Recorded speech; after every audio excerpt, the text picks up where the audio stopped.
नमस्कार दोस्तों। मैं पिंटू शर्मा परिवर्तन क्लासेस के लाइव सेशन में दोपहर के 11 बजे या सुबह के 11 बजे आप जो भी बोले आपका स्वागत है। और ये ज्योग्राफी की क्लास हमारी दिन पे दिन बढ़ती गई और बढ़ने की श्रृंखला में आज ये छठी क्लास है। 5 हो चुकी हैं और ये छठी क्लास है। इन 6 क्लासों में हमने अब तक ये देखा कि किस तरह हिमालय बना, किस तरह भारत किस लैंड का हिस्सा था, पेंजिया क्या है, गोंडवाना लैंड क्या है, अंगारा लैंड क्या है। ऐसे कई सारे बेहतरीन सेशन पे हमने चर्चा की। और चर्चा करने के बाद आज हम प्रायद्वीपीय भारत के पठार में कौन कौन से पर्वत हैं और किस राज्य की सबसे ऊंची चोटी और किस राज्य में सबसे ऊंची चोटी नहीं है, इन सब चीज़ों पे हम जिक्र करेंगे। और इस वजह से हम आपको बता दें कि आज की क्लास में हमारा सेशन क्या होने वाला है और हम इससे पहले सेशन क्या कर चुके हैं। तो याद रखेंगे आज की क्लास का जो सेशन है, तो इस सेशन में सबसे इम्पॉर्टेंट चीज़ ये है कि ये जो सेशन है ये प्रायद्वीप भारत का पठार सेशन में ये क्या होगा, प्रायद्वीप भारत का पठार। प्रायद्वीप भारत का पठार जानने से पहले कुछ चीजें आप समझ लें।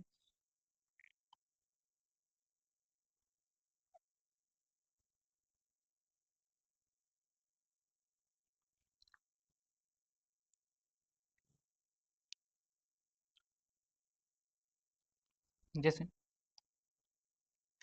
अगर आप चीजें समझ पाए तो यहाँ पर एक पर्वत श्रृंखला है जिसे हम बोलते हैं अरावली पर्वत। क्या बोलते हैं उसे हम? अरावली पर्वत। अरावली पर्वत। यहाँ पर एक पर्वत श्रृंखला है जिसे हम बोलते हैं विंध्य पर्वत। विंध्य या विंध्याचल पर्वत। विंध्य पर्वत। इसी के ठीक नीचे कुछ पर्वत श्रृंखला है। इन तीनों पर्वत श्रृंखला को हम बोलते हैं सतपुड़ा पर्वत। क्या बोलते हैं? सतपुड़ा पर्वत। ये पिछली क्लासों का रिवीजन मैं आपको करवा रहा हूँ। इस घाट पर कुछ, जिसे हम पश्चिमी घाट बोलते हैं, तो ये बोला जाता है पश्चिमी घाट पर्वत। क्या बोला जाता है? पश्चिमी घाट पर्वत। याद रखेंगे। आपको जो चीज नहीं समझ में आएगी आप उसे एक बार कमेंट बॉक्स में जरूर डालिएगा, उस पर जरूर चर्चा होगी। और किसी कारणवश अगर आज के सेशन पे चर्चा नहीं हो पा रही तो और आपका प्रश्न जेन्युइन है तो आपका प्रश्न कल जब भी मेरी क्लास होगी तो उस पीपीटी में आपके प्रश्न को क्वेश्चन और आंसर के साथ और प्रीवियस ईयर के साथ में जरूर दिखाऊंगा, अगर आपका प्रश्न जेन्युइन है तो। अगर आपका प्रश्न जेन्युइन नहीं है तो मुझे माफ कीजिएगा, मैं दिखा नहीं सकता, क्योंकि कंपटीशन का दौर बहुत बड़ा है। हर चीज पर डाउट पैदा होती है आज के समय पे, पर हर चीज का डाउट जेन्युइन नहीं होता। तो आप बेहतरीन ढंग से कमेंट कीजिएगा और ये जरूर बताइएगा कि इस क्लास के सेशन से आपको कितनी मदद मिली। ध्यान से देखें। पश्चिमी घाट पर्वत। और यहाँ पर जो एक घाट पर्वत है उसे हम क्या बोलते हैं? उसे बोलते हैं पूर्वी घाट पर्वत। क्या बोला जाता है? पूर्वी घाट पर्वत। और इनके बीच एक नीले रंग की पहाड़ी है जिसे हम बोलते हैं नीलगिरी की पहाड़ी। क्या बोलते हैं? नीलगिरी। नीलगिरी की पहाड़ी। नीलगिरी की पहाड़ी। और इसी पहाड़ी के नीचे एक पहाड़ी जिसे इलायची की पहाड़ी या कोडरमम की पहाड़ी बोलते हैं। इलायची की पहाड़ी या कोडरमम की पहाड़ी बोला जाता है। फेमस ये इलायची की पहाड़ी नाम से। ये जो आप एरिया देख रहे हैं, इस एरिया को हम प्रायद्वीपीय पठार के नाम से जानते हैं। किस नाम से जानते हैं? प्रायद्वीपीय पठार के नाम से। प्रायद्वीपीय पठार के नाम से।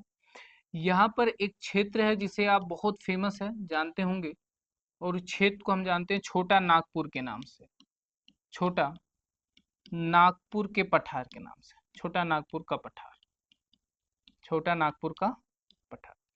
यहाँ पर मेघालय में और असम के कुछ हिस्सों में एक पहाड़ी पाई जाती है जिसे शिलोंग या मेघालय की पहाड़ी बोलते हैं। कौन सी पहाड़ी बोलते हैं? शिलोंग या फिर मेघालय की पहाड़ी। शिलोंग या मेघालय की पहाड़ी। यहाँ पर कुछ क्षेत्र खाली है। इस खाली क्षेत्र को हम केंद्रीय उच्च भूमि बोलते हैं। इस खाली क्षेत्र को हम क्या बोलते हैं? केंद्रीय उच्च भूमि। खाली क्षेत्र को हम क्या बोलते हैं? केंद्रीय उच्च। और इस केंद्रीय उच्च भूमि में कई सारे पार्टों में हम इसे बांटे हैं। जैसे मालवा का पठार इसी में आएगा। मालवा का पठार इसी में आएगा। उसके बाद बुंदेलखंड का पठार इसी में आएगा। बुंदेलखंड का पठार इसी में आएगा। बुंदेलखंड का पठार इसी में आएगा। फिर बघेलखंड का पठार इसी में आएगा। बघेलखंड का पठार इसी में आएगा। फिर उसके बाद रीवा पन्ना का पठार या रीवा पन्ना की खान इसी में आएगा। तो ऐसे कई सारे पठार हैं जो केंद्रीय उच्च भूमि में आते हैं। ये पिछली क्लास का सेशन था और आज की क्लास में इन सारी चीजों पर हम चर्चा करेंगे कि इनमें कौन कौन से प्रश्न हैं और किस हिसाब से प्रश्न बनते हैं। जी बिल्कुल चर्चा होगी। आपका प्रश्न जेन्युइन है, हम जरूर बताएंगे। एक बार सेशन शुरू तो होने दीजिए। अब आते हैं इस क्लास के पहले नंबर पर और पहले देखा जाए पहले पर क्या है, ध्यान से समझिए। ये ज्योग्राफी की क्लास आपकी शुरू हो चुकी है और इस ज्योग्राफी की क्लास जो भी आपकी शुरू हुई, इसमें जो पहला सेशन शुरू हुआ है उस पहला सेशन का नाम क्या था? भारत की स्थिति एवं विस्तार। ये कंप्लीट हो गया। भारत के पर्वत, ये याद रखेंगे, ये ज्योग्राफी का कितना परसेंट है? लगभग ये 45 से 50% हिस्सा कवर करता है ज्योग्राफी का। जो लगभग आज और कल जो क्लास होगी वो सबसे अंतिम क्लास होगी। बाकी ये सब चीजें ये भी आपका खत्म हो गया है, याद रखेंगे ये भी सेशन आपका बिल्कुल खत्म हो चुका है। अब आते हैं अगले सेशन पर कि आज के सेशन में हमें किस चीज पर ध्यान देना है। अरावली पर्वत श्रृंखला। कौन सी पर्वत श्रृंखला? अरावली पर्वत श्रृंखला। अरावली पर्वत श्रृंखला के बारे में आप समझिए।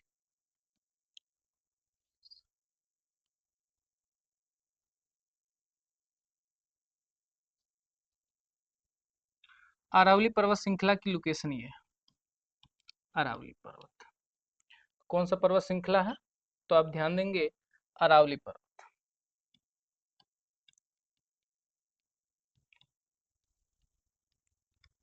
अरावली पर्वत।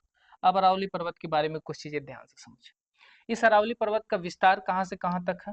इसका विस्तार कहाँ से कहाँ तक है? तो याद रखेंगे विस्तार इसका गुजरात, राजस्थान, हरियाणा और दिल्ली में। पेपर में कई बार प्रश्न पूछता है कि इनमें से किस ऑप्शन में अरावली पर्वत का विस्तार नहीं है, और ऑप्शन में आपको पंजाब मिलेगा। ये चीज याद रखेंगे, ऑप्शन में क्या मिलेगा? पंजाब मिलेगा। तो पंजाब में अरावली पर्वत का विस्तार नहीं। गुजरात के पालनपुर से ये पहाड़ी शुरू होती है। गुजरात के कहाँ से? पालनपुर से ये पहाड़ी शुरू होती है और राजस्थान में सर्वाधिक है। राजस्थान में अरावली पर्वत क्या है? सर्वाधिक है। राजस्थान में अरावली पर्वत सर्वाधिक है और इस हरियाणा से होते हुए दिल्ली के मजनू टीला तक जाती है। दिल्ली के किस टीला तक? मजनू टीला तक। और ये मजनू टीला कहाँ पर है? तो याद रखेंगे दिल्ली में एक यूनिवर्सिटी है जिसका नाम है Delhi university. Delhi university, Delhi university तक, या फिर रायसीन की पहाड़ी जहां पर राष्ट्रपति भवन है वो दिल्ली में ही है। अच्छा, अब बात करें अरावली पर्वत कैसा पर्वत है। अरावली पर्वत कैसा पर्वत है? तो संसार की सबसे पुरानी पर्वत श्रृंखला की श्रेणी में आता है। संसार की सबसे पुरानी पर्वत श्रृंखला की श्रेणी का मतलब इसका जो निर्माण है वो निर्माण आज से 45,000 लाख वर्ष पहले हो चुका था। कई बार पेपर में प्रश्न बना हुआ है और ये बहुत ही इंपॉर्टेंट पॉइंट है कि ये 4 ऑप्शनों में से एक ऑप्शन देगा और आपसे बोलेगा कि कौन सी पर्वत श्रृंखला सबसे पुरानी पर्वत श्रृंखला है विश्व में, तो वो है अरावली पर्वत। इस अरावली पर्वत की जो सर्वोच्च चोटी है उस चोटी का नाम क्या है? गुरु शिखर। गुरु शिखर की हाइट कितनी है? 1722 मीटर। 1722 मीटर। गुरु शिखर के बारे में कुछ पॉइंट याद रखें। ये राजस्थान के सिरोही जिला में है। गुरु शिखर कहाँ पर है? राजस्थान के किस जिले में? राजस्थान के सिरोही जिला में। राजस्थान के सिरोही जिला में। और जो गुरु शिखर, वो पर्वत में कई पहाड़ियां होती हैं।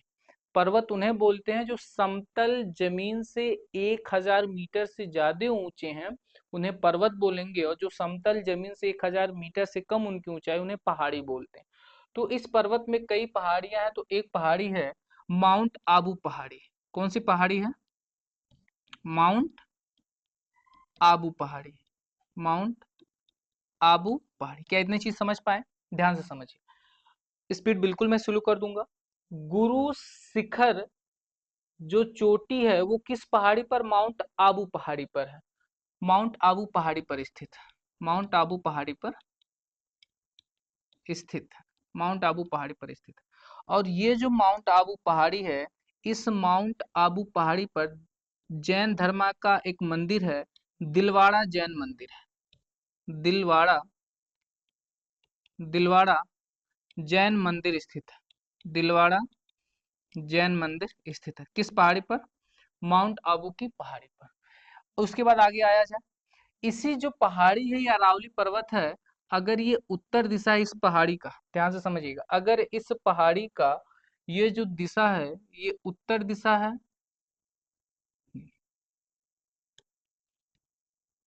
ये उत्तर दिशा नहीं होगा, उत्तर दिशा कौन सा होगा आपका, ये उत्तर दिशा, ये दक्षिण दिशा, ये पूर्व दिशा और ये पश्चिम दिशा, और इस लोकेशन से अगर खींची जाए तो ये कहाँ से, ये दक्षिण पश्चिम से उत्तर पूर्व की ओर है। तो ध्यान से समझिएगा, जो दक्षिणी पहाड़ी, मैं क्या बोल रहा हूँ आपको, जो दक्षिणी पहाड़ी है, दक्षिणी पहाड़ी जरगा पहाड़ी है। अरावली पर्वत के दक्षिण में जो पहाड़ी है, इस पहाड़ी को हम किस पहाड़ी के नाम से जानते हैं, जरगा पहाड़ी के नाम से जानते हैं। और अरावली पर्वत का भाग कौन सी पहाड़ी है, रायसीना की पहाड़ी। अरावली पर्वत का भाग कौन सा है, रायसीना की पहाड़ी। और रायसीना की पहाड़ी पर, याद रखेंगे, रायसीना की पहाड़ी पर राष्ट्रपति भवन स्थित है। कौन सा भवन स्थित है, राष्ट्रपति भवन स्थित है, राष्ट्रपति भवन स्थित है किस पहाड़ी पर, रायसीन के पहाड़ी पर। अरावली पर्वत श्रृंखला से कुछ प्रश्न है, आप याद रखेंगे। ये लंबी पर्वत श्रृंखला है, कैसी पर्वत श्रृंखला है, लंबी पर्वत श्रृंखला है। कैसी पर्वत श्रृंखला है ये, याद रखेंगे, ये लंबी पर्वत श्रृंखला है, लंबी पर्वत श्रृंखला। एक्चुअली ये लंबी पर्वत श्रृंखला है, तो कितनी लंबी पर्वत श्रृंखला है, तो ये 800 किलोमीटर ये लंबी पर्वत श्रृंखला है। अरावली पर्वत में एक जनजाति रहती है, भील जनजाति निवास करती है। अरावली पर्वत में भील जनजाति निवास करती है, भील जनजाति निवास करती है। अरावली पर्वत में एक जनजाति निवास करती है, उसका नाम क्या है, भील जनजाति निवास करती है। कई बार पेपर में प्रश्न पूछा गया। उसके बाद जो अगला पॉइंट शुरू होगा वो कौन सा होगा, केंद्रीय उच्च भूमि। जो मैंने आपसे बताया था कि केंद्रीय उच्च भूमि जो है, वो केंद्रीय उच्च भूमि इस इलाके पर है, केंद्रीय उच्च भूमि। केंद्रीय उच्च भूमि में जो पहला आता है मालवा का पठार। केंद्रीय उच्च भूमि में पहला पॉइंट क्या आता है, मालवा का पठार। दूसरा पॉइंट बुंदेलखंड का पठार। तीसरा बघेलखंड का पठार। चौथा रीवा पन्ना का पठार। अब पांचवा जो आता है वो कौन सा है, छोटा नागपुर का पठार। अब आगे चला जाए कि छोटा नागपुर के पठार में कौन कौन सी चीजें पढ़नी है, ध्यान से समझिए। मालवा का पठार, मालवा का पठार में आप ध्यान से समझिए, एक बार मैं आपको लोकेशन में बता दूं कि मालवा का पठार कहाँ। जैसे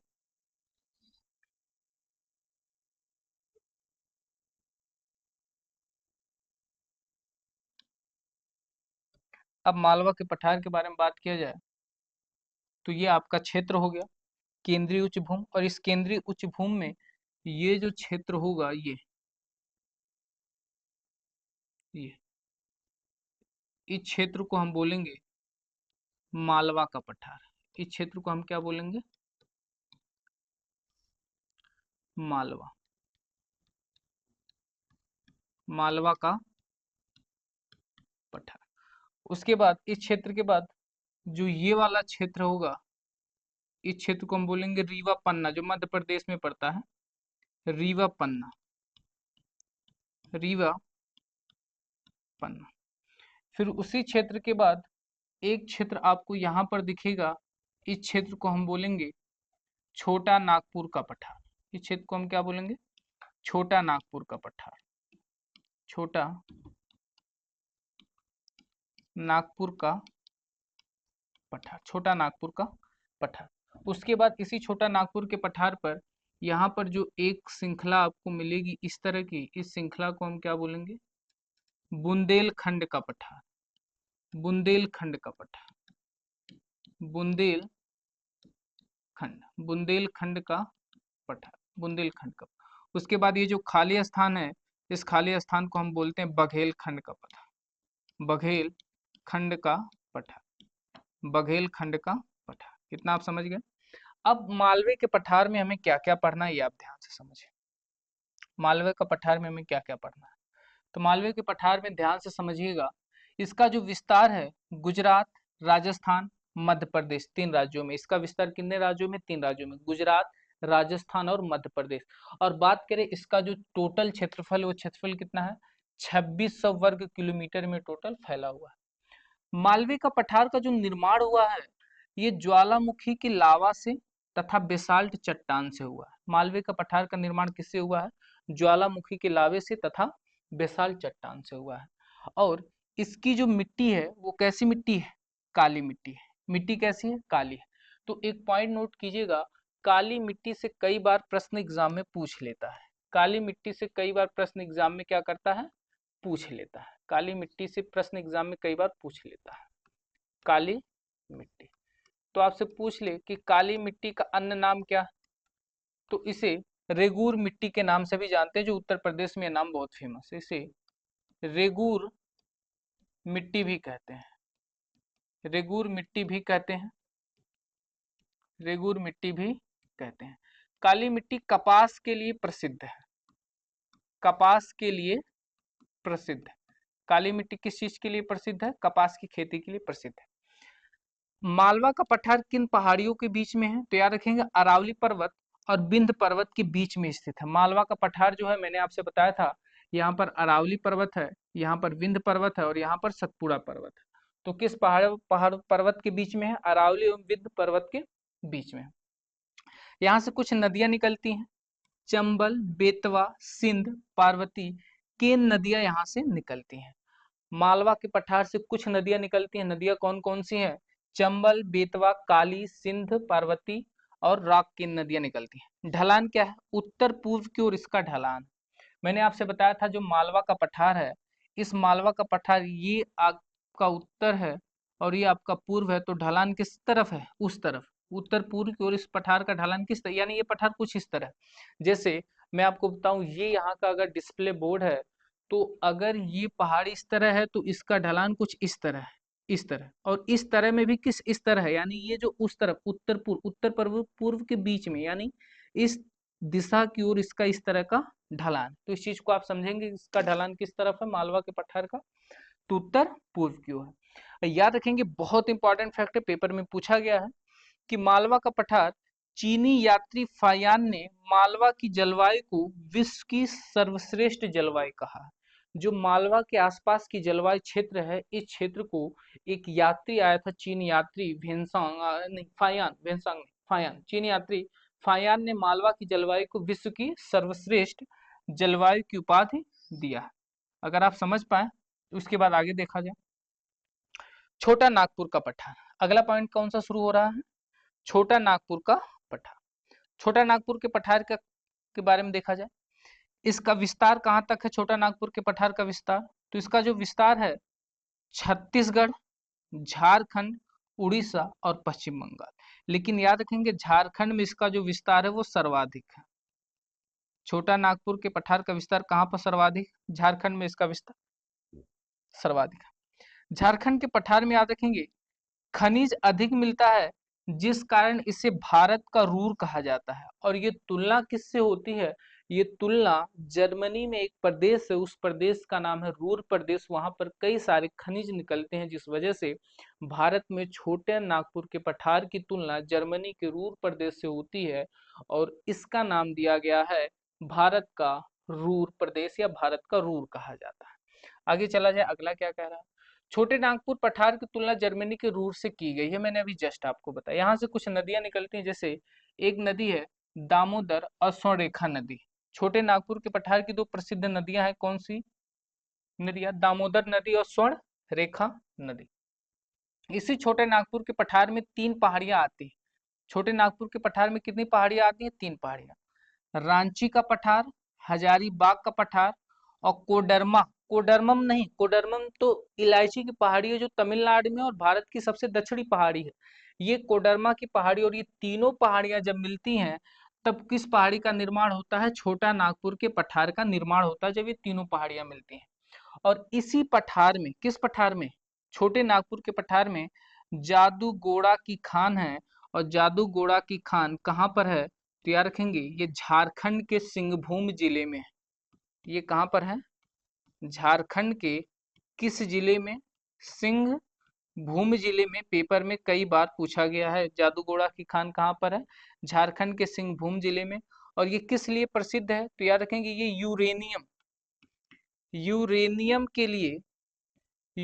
के लिए प्रसिद्ध है। यूरेनियम के लिए क्या है? ये प्रसिद्ध है जादूगोड़ा की खान, जो छोटे नागपुर के पठार में। और याद रखिएगा ये तीनों मिलकर किस पठार का निर्माण करते हैं? छोटे नागपुर के पठार का निर्माण करते हैं। अब कुछ चीजें आप ध्यान से समझिए। जैसे बात करें, ये मान लीजिए छोटा नागपुर का पठार है, इसके बीच से एक नदी निकलती है। कौन सी नदी? इस नदी का नाम है दामोदर नदी। इस नदी का नाम कौन सा नाम? दामोदर नदी। इस नदी का नाम है दामोदर। आपसे पेपर में प्रश्न पूछा जाता है कि छोटे नागपुर के पठार को कौन सी नदी है जो दो बराबर भागों में काटती है? तो दामोदर नदी छोटे नागपुर के पठार को दो बराबर भागों में काटती है। आगे देखा जाए, आगे क्या कह रहा है? मेघालय का पठार। मेघालय का पठार का विस्तार कहाँ पर है? मेघालय और असम तक। याद रखेंगे, मेघालय के पठार को मेघालय के पठार को एक दूसरे नाम से जानते हैं, और वो नाम कौन सा है? शिलोंग का पठार। कौन सा नाम है? शिलोंग का पठार। मेघालय के पठार को दूसरे नाम से जानते हैं, वो नाम कौन सा है? शिलोंग का पठार। इसे शिलोंग का पठार भी कहते हैं। इसका विस्तार कहाँ तक है? किसका? मेघालय के पठार का विस्तार कहाँ तक है? ध्यान से समझिएगा, ये बात इसकी हो रही है। मेघालय के पठार का विस्तार कहाँ तक है? तो इसका जो विस्तार है वो राजमहल की पहाड़ी का पूर्व में विस्तार है। राजमहल की पहाड़ी कहाँ पर है? जिसके पूर्व में है, तो राजमहल की पहाड़ी याद रखेंगे ये झारखंड में है। राजमहल की पहाड़ी कहाँ पर है? क्या रखेंगे? झारखंड में। किसका हिस्सा है? तो प्रायद्वीपी भारत का भाग है। शिलोंग का पठार किसका हिस्सा है? तो प्रायद्वीपी भारत का पठार है, इस चीज को याद रखेंगे। और यहाँ की सबसे ऊंची चोटी नोकरेक है, जिसकी ऊंचाई कितनी है? 1412 मीटर। मेघालय के पठार की सबसे ऊंची चोटी का नाम क्या है? नोकरेक। अगर वही बात कर दे छोटे नागपुर के पठार की सबसे ऊंची चोटी का नाम क्या है? ध्यान से समझिए, छोटे नागपुर के पठार के सबसे ऊंची चोटी का नाम क्या है?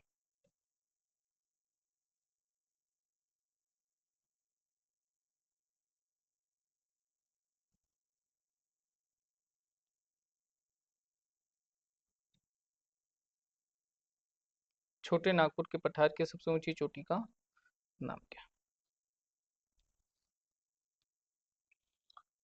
छोटे नागपुर के पठार। हाँ, यहाँ पे एक पॉइंट डाल के लिख लीजिएगा। छोटे नागपुर के पठार के छोटे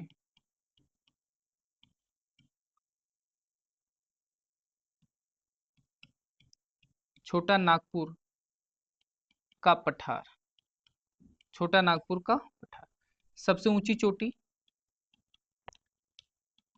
सबसे ऊंची चोटी कौन सी है? तो सबसे ऊंची चोटी का नाम है पारसनाथ। पारसनाथ। छोटे नागपुर के पठार की सबसे ऊंची चोटी का नाम क्या है?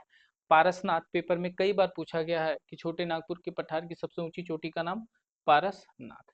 आगे चला जाए और आप ध्यान से देखें कि अगला क्या कह रहा है। अब आते हैं यहाँ पर। मेघालय के पठार का टॉपिक चल रहा था। मेघालय के पठार में 5 पहाड़ियां आती हैं, और ये 5 पहाड़ी कौन सी हैं? गारो, खासी, जैंतिया, मिकिर और रेंगमा। जो गारो, खासी, जैंतिया हैं, ये किस स्टेट में है? ये मेघालय में है। गारो, खासी, जैंतिया किस स्टेट में है? मेघालय में। और मिकिर और रेंगमा पहाड़ी किस स्टेट में है? तो ये किस स्टेट में है? ये है असम। मैंने आपको बताया पहले तो एक छोटा सा मैप बनाएंगे। जब भी ज्योग्राफी पढ़ेंगे तो याद रखेंगे 200-250 बार आपको मैप बनाना ही पड़ेगा। अगर ध्यान से समझे तो यहाँ पर है मेघालय का पठार, जो कुछ हिस्सा इसका असम के साथ भी है। मेघालय का पठार कुछ यहाँ पर है, इसका कुछ हिस्सा मेघालय में, कुछ हिस्सा असम में यहाँ पर है। इसके अलावा ध्यान से देखा जाए, इसी खासी, आप एक नाम सुनोगे, मेघालय की राजधानी कहाँ पर है? पॉइंट डाल के लिखिएगा। मेघालय की राजधानी,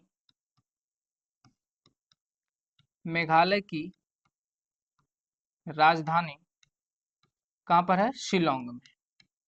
मेघालय की राजधानी शिलोंग खासी पहाड़ी पर आती है। खासी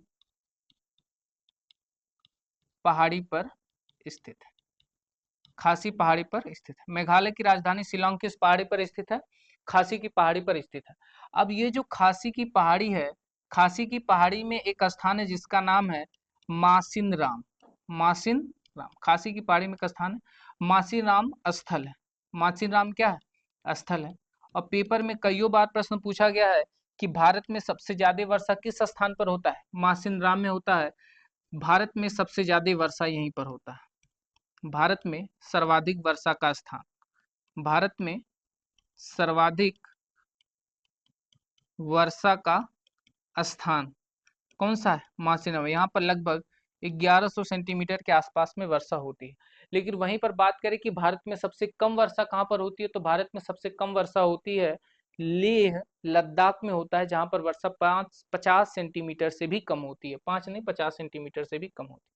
विंध्य पर्वत, आगे आते हैं अगले पॉइंट पर क्या कहा गया, ध्यान से समझिए। विंध्य पर्वत मध्य प्रदेश, पन्ना की खान है मध्य प्रदेश के छतरपुर जिले में। क्या आप इस पॉइंट को समझ पाए?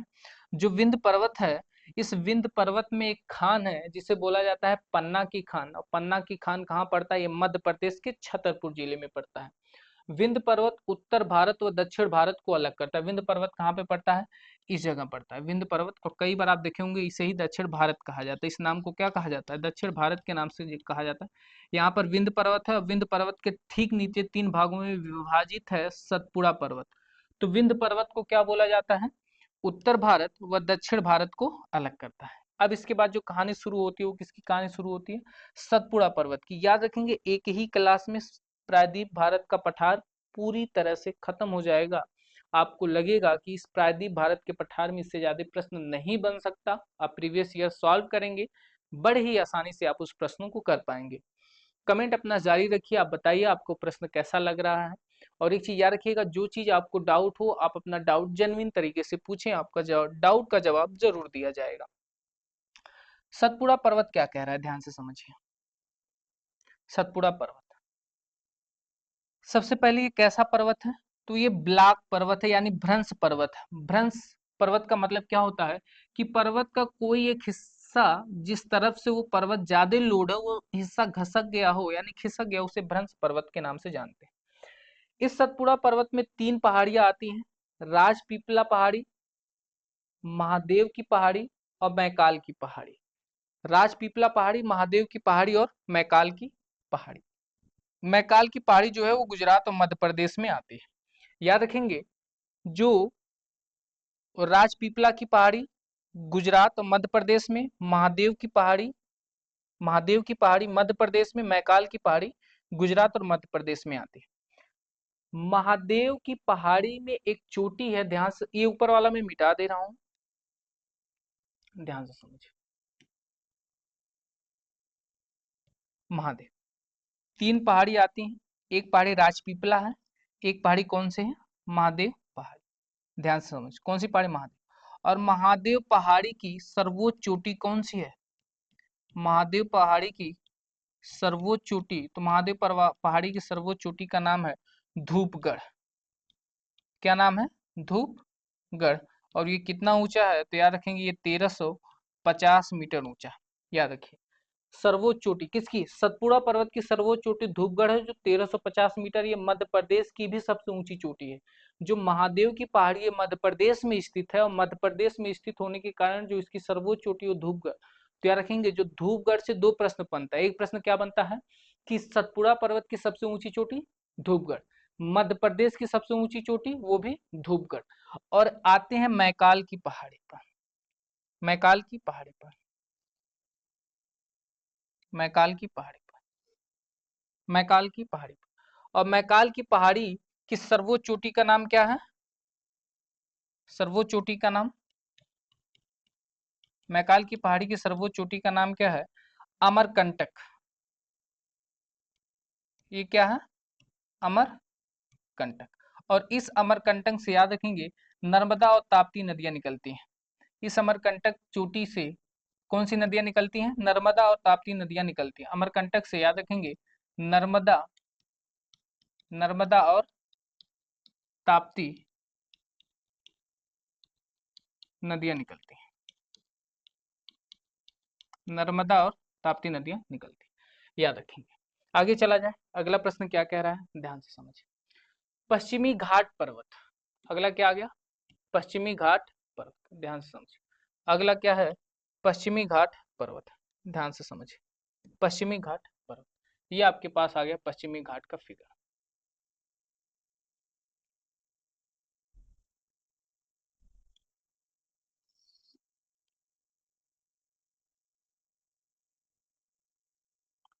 पश्चिमी घाट पर्वत कहाँ पर है, तो पश्चिमी घाट पर्वत ये इलाका, इस इलाकों को हम किस नाम से जानते हैं, पश्चिमी घाट पर्वत के नाम से जानते हैं, ध्यान से समझिए। पश्चिमी घाट पर्वत, इसको सह्याद्री पर्वत भी बोलते हैं, यानी इस पर्वत का दूसरा नाम क्या है, सह्याद्री पर्वत बोला जाता है। निर्माण इसका किससे हुआ है, इंडियन प्लेट और अफ्रीकन प्लेट के टूटकर अलग होने से इस पर्वत का निर्माण हुआ। मैंने आपको पहले ही बताया था कि पहले ये जो 7 महाद्वीप है वर्तमान में, ये पहले एक जगह इकट्ठा हुए थे, जिन्हें हम पिंजिया के नाम से जानते हैं। आंतरिक बल के कारण इसमें विस्फोट हुआ पिंजिया में, और ये 2 लैंड में टूट गया, एक अंगारा लैंड में टूटा था और एक गोंडवाना लैंड में टूटा था। जो भारत का हिस्सा था वो गोंडवाना लैंड का हिस्सा था। तो जिस वजह से याद रखेंगे कि ये जो अफ्रीका प्लेट के टूट के अलग होने से, जैसे यहाँ से अगर कोई चीज टूटा तो ये चीज जैसे ही पीछे हटी तो यहाँ पर एक पहाड़ी का निर्माण हुआ, जिसे हम क्या बोलते हैं, पश्चिमी घाट पर्वत के नाम से बोलते। इसकी लंबाई कितनी है, तो 1600 किलोमीटर इसकी लंबाई, ये 1200 किलोमीटर सही नहीं है। इसकी लंबाई कितनी है, 1600 किलोमीटर। इसकी लंबाई कितनी है, 1600 किलोमीटर तक इसकी लंबाई। अब ध्यान से समझिए, इसका विस्तार ताप्ती नदी से कन्याकुमारी तक, यहाँ ताप्ती नदी से यहाँ पर तमिलनाडु के कन्याकुमारी तक इसका क्या है, विस्तार है।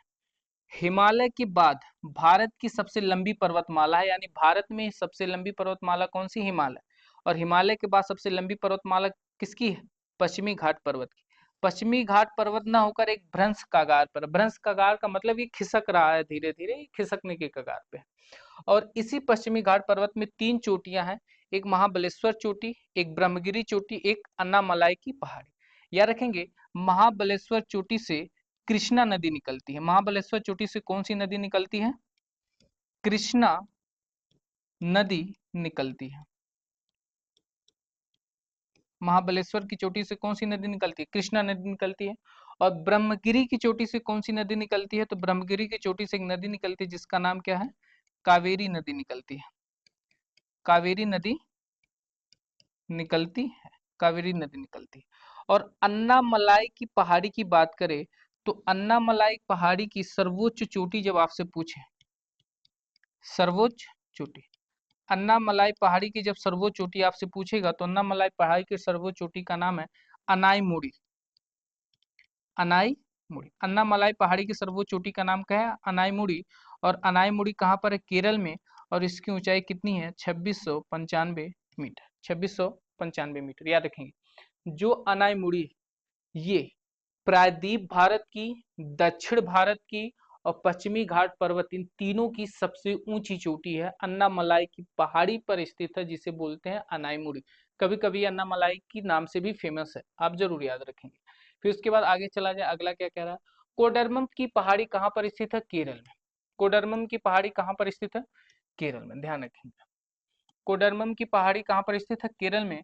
और कोडरमम की जो पहाड़ी, ये भारत की सबसे दक्षिणी पहाड़ी, कोडरमम की पहाड़ी भारत की सबसे, भारत की सबसे दक्षिणी पहाड़ी, भारत की सबसे दक्षिणी पहाड़ी, कोडरमम की जो पहाड़ी है, ये कैसी पहाड़ी है, भारत की सबसे दक्षिणी पहाड़ी है, इस चीज को याद रखेंगे।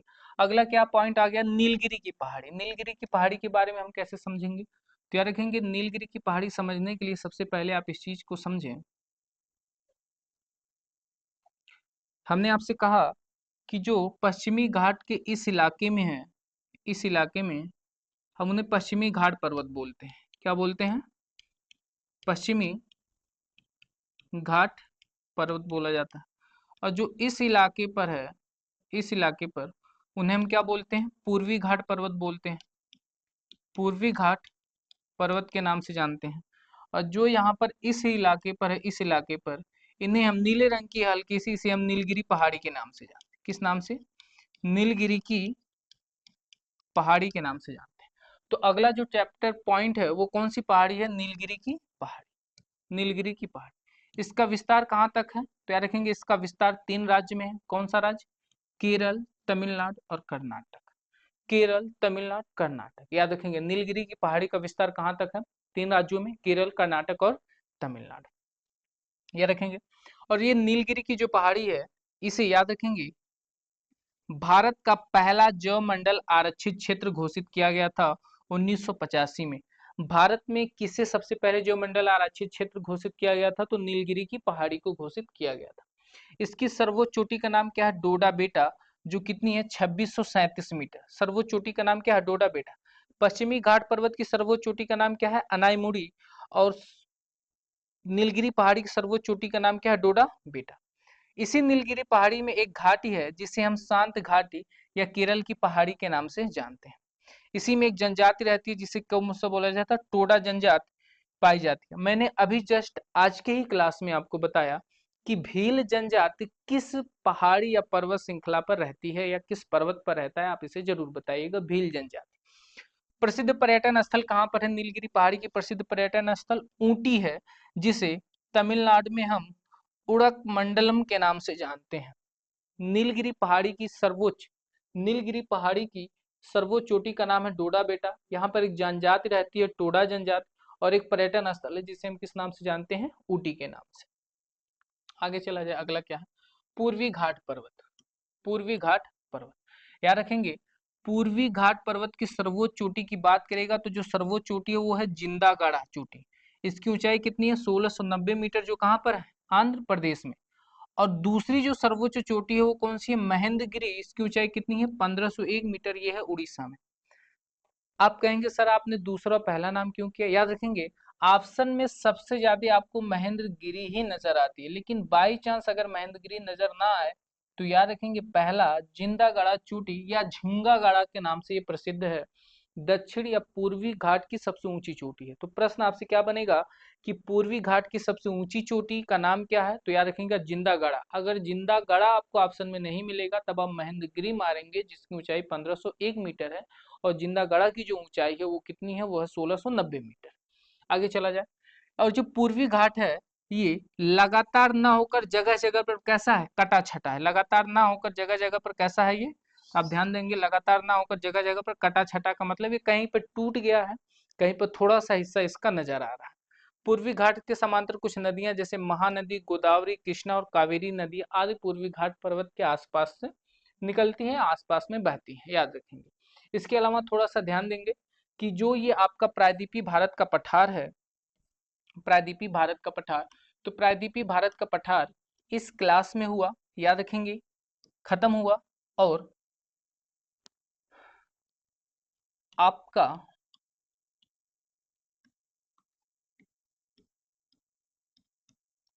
सवाल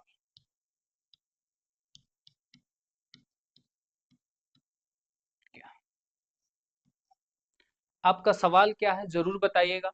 आपको ये क्लास कैसी लगी एक बार जरूर कमेंट कीजिएगा। चूंकि लाइव चल रहा था तो पढ़ाते वक्त देख भी नहीं मिलता कमेंट किसका है। हम कोशिश करेंगे कि कल की क्लास में हम जरूर कमेंट देखें कि कमेंट कैसा है, और जिस भी बच्चे का जेन्युइन प्रश्न होगा उसके प्रश्न को जरूर उठाया जाएगा। और याद रखेंगे परिवर्तन क्लासेस हमेशा आपके लिए तत्पर है। एक नई शुरुआत लाइव क्लास आने, अब तक जो भी वीडियो पढ़ रहा था वो रिकॉर्डेड के फॉर्म में पढ़ रहा था, पर अब लाइव सेशन आपको हर सेशन मिलेगा। आपको लगेगा ही नहीं कि आप सामने हैं या ऑफलाइन में हैं, और क्लास में ही आपको चीजें इतनी ज्यादा बार बता दी जाएंगी कि आपको घर पढ़ने की जरूरत ही नहीं पड़ेगी। याद रखना मेरी बात को, नौकरी दो चीजों से मिलेगी। अगर आप बिगिनर हैं तो आपको टीचर के हिसाब से पढ़ाए हुए सवालों को, आंसर शीट को पढ़ना पड़ेगा, जीएस पढ़ना पड़ेगा। अगर आप पुराने बच्चे हैं तो आपको क्लासों का रिवीजन करना पड़ेगा। नौकरी सिर्फ और सिर्फ रिवीजन से ही मिलेगी।